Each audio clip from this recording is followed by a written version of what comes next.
שלום לכולם. מפגש זה היום, אני מנסה להתמקד במשהו שאני לא בטוח שאני אצליח בו.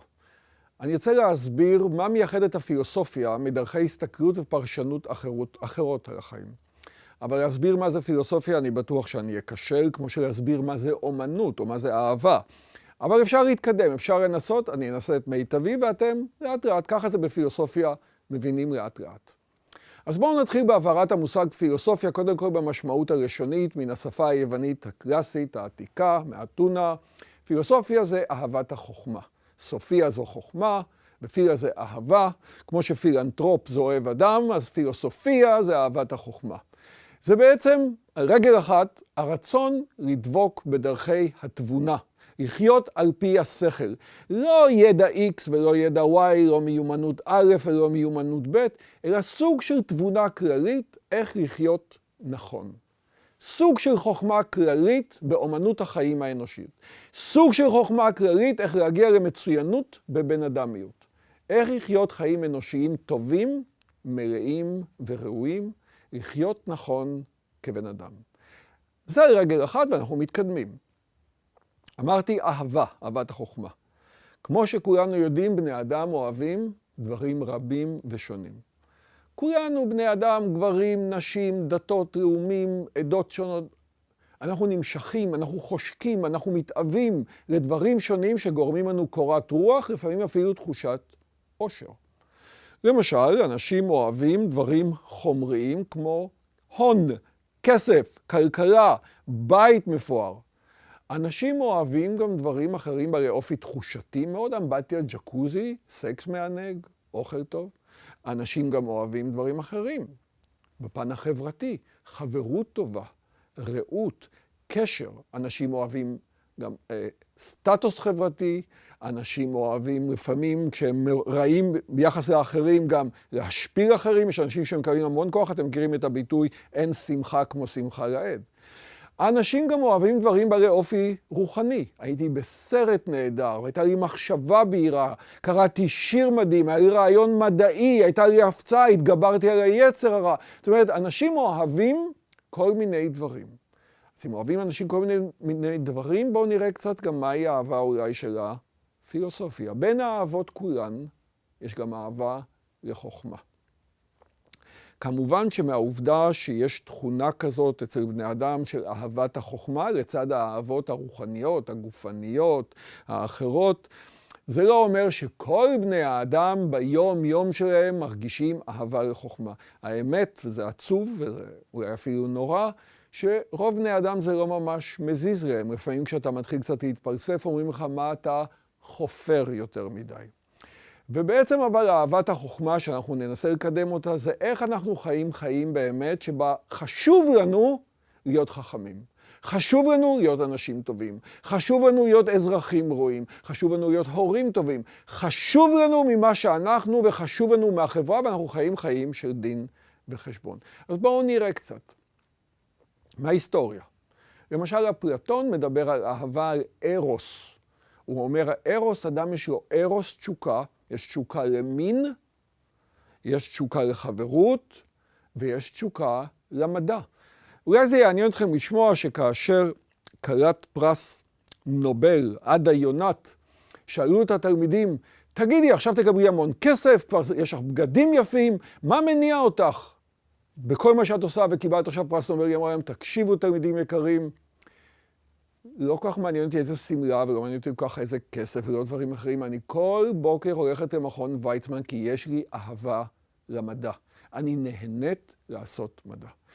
עכשיו, לא רק אפלטון דיבר על הארוס הפדגוגי לצד הארוס הרגיל, גם היהודים מדברים על אהבת הבריות, והאדם הדתי גם מתפלל ואומר, ואהבת את אדוני אלוהיך בכל נפשך ובכל לבבך ובכל מאודיך.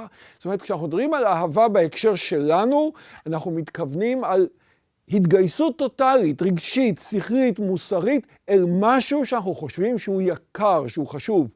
בפילוסופיה, זאת האהבה אל איזה שהם אידיאלים נעלים גבוהים של אדם שאני יכול להיות. אם אני אחיה על פי טבעי. אני אדגים את זה באמצעות המורה של אפלטון, סוקרטס, הפילוסוף הראשון הידוע באתונה, שמה לעשות, כמו הרבה פילוסופים רדפו אותו, הוציאו אותו להורג בשנת 399 לפני הספירה, כי לא היה נעים לשלטונות לשמוע את הביקורת שלו. ומה הוא אומר? הוא קודם כל מצהיר, מטרת החיים זה לבדוק מה הם החיים הכי טובים והכי ראויים לבני אדם. לא להיות דווקא בונה ספינות, או רק נגן, או רק לוחם טוב, אלא מה זאת אומרת להצטיין כבן אדם? זה מה שמעניין אותי, זה מה שמעסיק אותי. איך אני עושה את זה? איך משוחחים על זה? הדבר השני, הוא מודיע שהדרך להשיג את זה לא קשורה במה אני מרגיש, מה בא לי. היא גם לא קשורה באינטרסים האישיים שלי, מה יוצא לי מזה, מה התועלת. היא גם לא בכך קשורה למוסכמות החברתיות או למורשת. אני אקשיב רק לתבונה, לשכל. אני אראה שאלה, אני אבדוק אותה באמצעות השכל, אנחנו נבדוק אותה בשיחה חופשית, ביקורתית, פתוחה. כולנו נדבר, נעלה רעיונות, נבחון את הדברים, והתשובות הטובות ביותר שהשכל ייתן לנו, התשובות האובייקטיביות, הם אלה שינחו אותנו.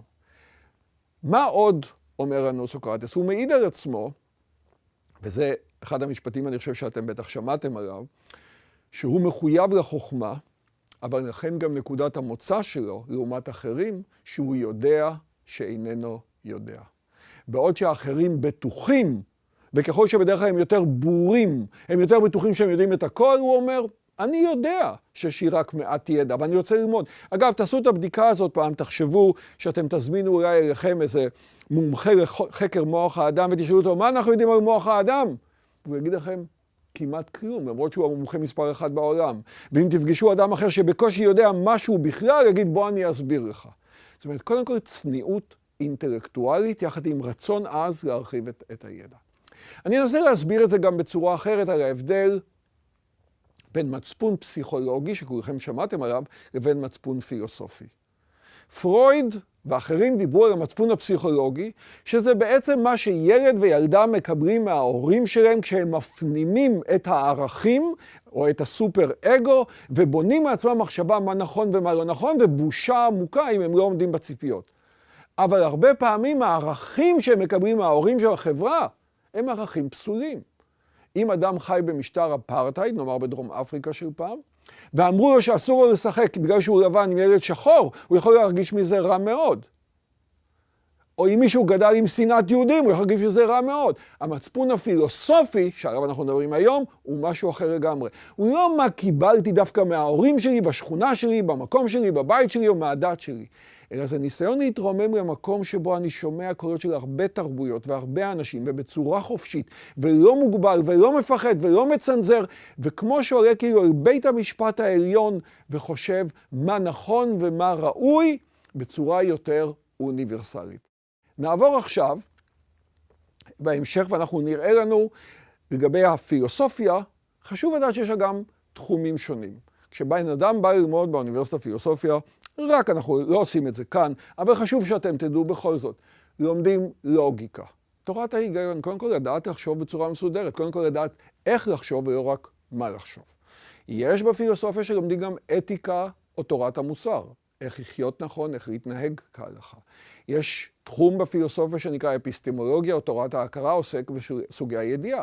איך אני יודע למשל שהסרט של צ'רלי צ'פלין, לדוגמה, או שצ'רלי צ'פלין הוא אומן טוב או יש הרבה אמת, או בשירה של יהודה עמיחי, מה זה אמת באומנות, לעומת מה זה אמת במתמטיקה או בפיזיקה. יש תחום בפילוסופיה שנקרא אונתולוגיה או תורת היש. מה יש בעולם? חומר, רוח, אלוהים, עולם הבא, אולי רק חומר? ויש תחום שנקרא אסתטיקה או תורת היופי שעוסק בטעם הטוב, בטוב טעם. אנחנו כמובן לא נעסוק בכל ההיבטים האלה, רק ננסה קצת להגדיר ולסכם על גבי הפילוסופיה. ראשית, הפילוסופיה, מה שלא יהיה, היא אידיאליסטית. היא מכוונת גבוה אל האידיאלים הגבוהים ביותר של האמת, של הצדק, של היופי. היא לא מחפשת רווחים ותועלת, היא מחפשת אידיאלים נעלים. דבר שני, כמו שהיא מחפשת גבוה, היא מאוד מחמירה בסטנדרטים. זה לא מה שקוראים חרטה ברטה או לדבר על כל דבר. החשיבה צריכה להיות בהירה, מדויקת, אוטונומית, רציונלית, רפלקטיבית, ביקורתית. מה שאתה אומר, אתה צריך לנמק. הכל מותר לשאול, השיחה פתוחה, השיחה חופשית, לא מצנזרים אותך. אבל בן אדם דבר בהיגיון, נמק, תסביר. ואם אתה לא יודע, תגיד שאתה לא יודע. מכאן ברור שהפילוסופיה שונה מאוד מצורות אחרות של פרשנות, מצורות אחרות של ייצוג. ואנחנו נראה עכשיו, וזה חשוב לנו מאוד, מה מבדיל את בשיעורים שלנו, בקורס שלנו, את הפילוסופיה כשהיא עוסקת בחינוך, לעומת אחרים שעוסקים בחינוך. היא שונה ממיתוסים. היא שונה מכל מיני סיפורים פנטסטיים על בריאת העולם, או חציית כדור הארץ, ושהיו אלים כאלה ואלים כאלה, וכל מיני סיפורים מדומיינים ופנטסטיים. היא עוסקת בהיגיון. היא שונה מדת. אין בה אמונות דוגמטיות, אין בה אל אחד, אין בה מוחלטות. היא לא מקדשת שום דבר. היא פתוחה. הכל פתוח בפני השכל. היא שונה מאידיאולוגיה, בין אם אידיאולוגיה של שמאל ובאידיאולוגיה של ימין. באידיאולוגיה, אם אני שמאלני או ימני, יש לי מחויבות טוטלית כמעט, רגשית ושכלית, לתפיסה מסוימת של המציאות החברתית הראויה. ואין לי סבלנות לשיחה פתוחה וחופשית. היא גם שונה מהמדעים, כי המדעים עוסקים יותר בחשיפת חוקי הטבע, במתודות יותר אמפיריות. והיא שונה מהאומנויות, שלא מתיימרות לדבר בהיגיון, אלא על ידי הצגים של מחול, של ציור, של קולנוע. עם הדמיון החופשי והיוצר, היא מנגישה לנו את האמיתות האנושיות. אפשר להגיד שהפילוסופיה בסופו של דבר משתמשת בחשיבה רפלקטיבית כדי לגבש לנו תמונה כוללת של המציאות. להעשיר את החיים ואת התרבות במשמעות, באמת, בצדק.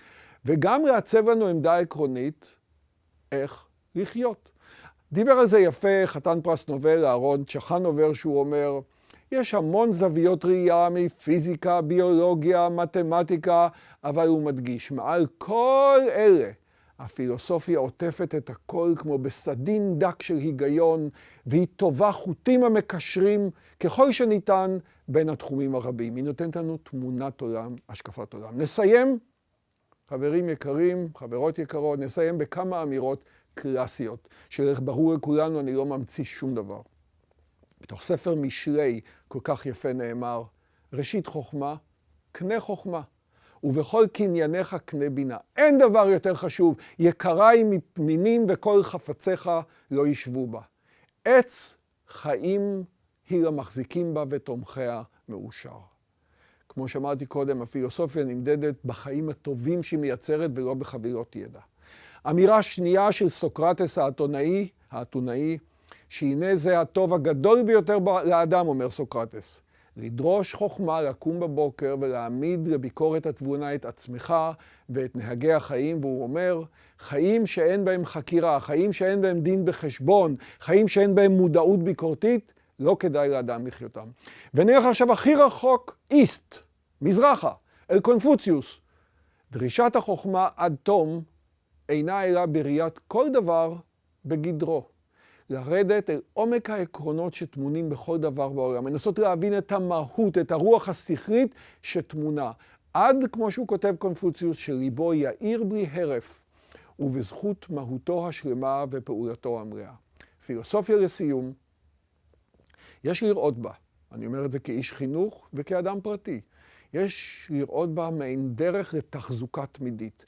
כמו שאנחנו עושים ספורט לתחזוקה תמידית של הגוף, ואוכלים טוב לתחזוקה תמידית של הגוף, צריך לעשות תחזוקה תמידית של השכל, של הנפש, של המוסר, של האופי, לקראת חיים טובים. זה כל הזמן מסוג של בדק בית שעוזר לי להיפטר מפגמים מחשבתיים והתנהגותיים, להיפטר מאמונות תפלות, מדעות קדומות, מהתמכרויות נהנתניות, כאילו שאם רק יהיה לי האוכל הזה, או השעון הזה, או הבילויים האלה, או ההנאה הזאת, אני אהיה מאושר. להיפטר מהאמונות התפלות האלה, מהדעות הקדומות, משטיפות מוח, מגישות סטריאוטיפיות. העדה הזאת היא כזאת, העדה הזאת היא כזאת, רק אנחנו צודקים, אלוהים רק לצידנו. היא עוזרת לי להשתחרר מהעצלות המחשבתית, מההשתעבדות לחשקים, להרגלים, מההתנהגות העדרית. היא מחסנת. פילוסופיה היא חיסון טוב נגד המחלה הקשה. חברים, ציטטה לא נעימה של הפילוסוף ראסל, חתן פרס נובל, רוב בני האדם יעדיפו למות על מזבח אמונותיהם, מאשר לעצור ולחשוב ולבדוק את אמיתותם. Most people would rather die than think. כמה עצוב, תחשבו על למעלה מ100 מיליון קורבנות במאה ה-20 של אנשים שהוטרפו על ידי שמאל וימין ודתיות וחילוניות, רק לרצוח את האחרים בלי מחשבה, ובסופו של דבר לשלוח את הילדים של עצמם לבתי קברות מיותרים. היא דוחפת אותנו, היא מעצימה אותנו לקחת אחריות על הדבר הכי יקר לנו, על החיים שלנו. להשתמש בכל המשאבים שיש לנו, בשכל, ברגש, במחשבה, באוצרות האומנות והתרבות וההגות והמדע, חיים של דין וחשבון, לחנך את עצמנו הכי טוב שאנחנו יכולים, או כמו שאמר סוקרטס, שיעשו מעצמם ויתקינו את אנושיותם הכי טוב שאפשר.